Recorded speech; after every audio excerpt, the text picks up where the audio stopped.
allocated from DOD to HBCUs. Right now, the only published document that we can find is a broad agency announcement that's issued every year that's for $20 million for all the HBCUs and minority serving institutions. And I put that in context because that's a $73 billion RDT&E budget. So put that in perspective on why this work needs to be done. Thank you, Mayor. Now let me go back for a second and recap where we were.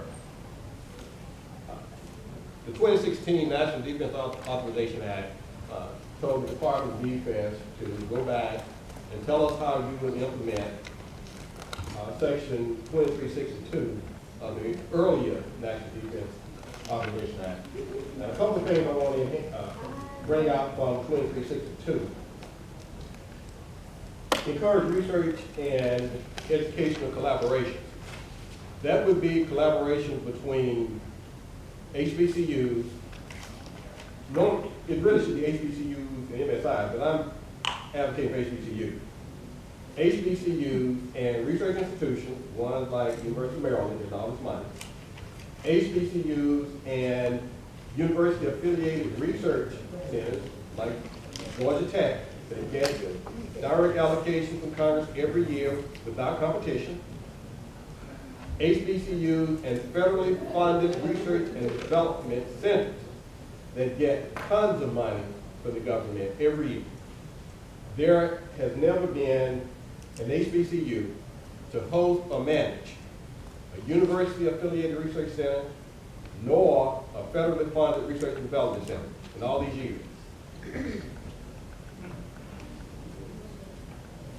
So, there are a couple of pieces of when the Department of Defense submitted its strategy. The strategy can be broken down into basically 3 different categories. First category is we continue to do what we've always been doing. The second category is we will let them being HBCU, know what we're doing and how we do it. But the implication is that if the schools are aware that the Department of Defense has all this research and development money, they'll come get it.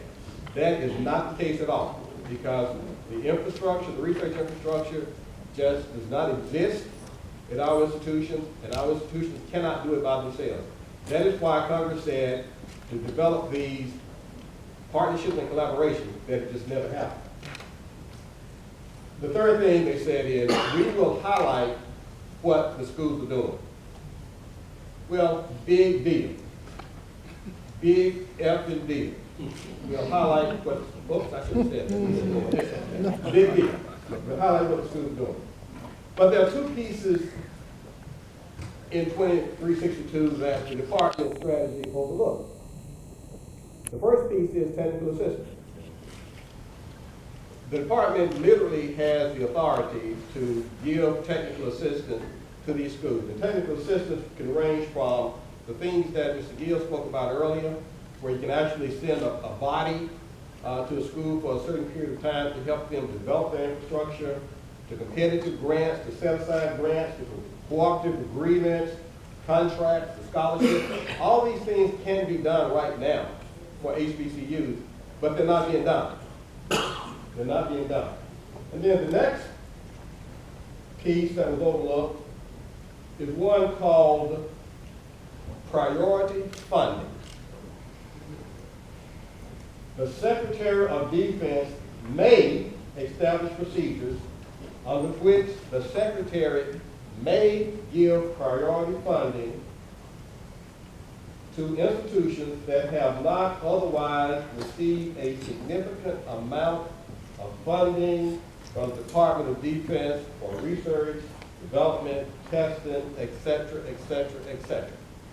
The Secretary can do it, but he didn't do it. Now, when they submitted their strategy to Congress, they did not mention technical assistance, nor did they mention priority funding.